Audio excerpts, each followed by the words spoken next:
What types of outreach do you plan for your constituents so that they can regularly share their concerns and you can keep them informed?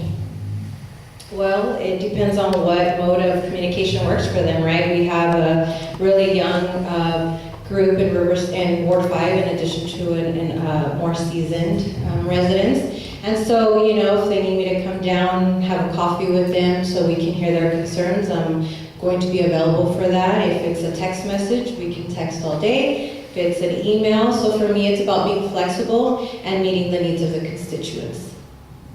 Jose, types of outreach you plan for your constituents?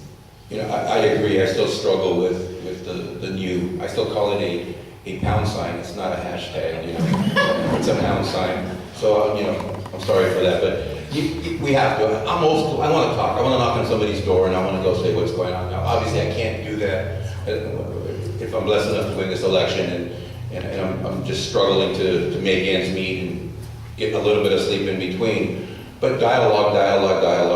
We need to engage our community. Once we're, I've seen that from Chris, I've seen that from Ed, our councilman before Chris.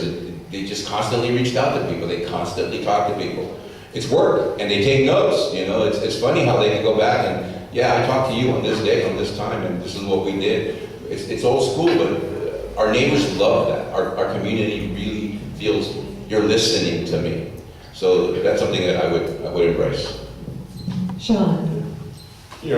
First thing is I'm actually going to have the time necessary to dedicate to being a full-time, part-time council member. I work in a business where I'm able to be available to the constituents when they need me. I don't have a 9 to 5, so I can be there when you need me to be there.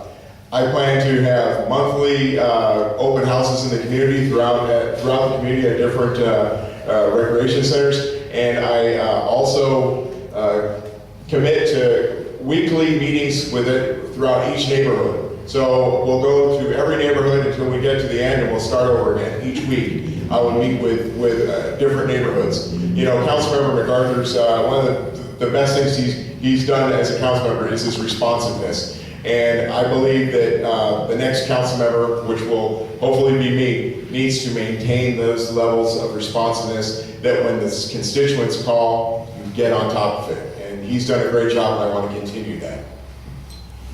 Next question, Jose.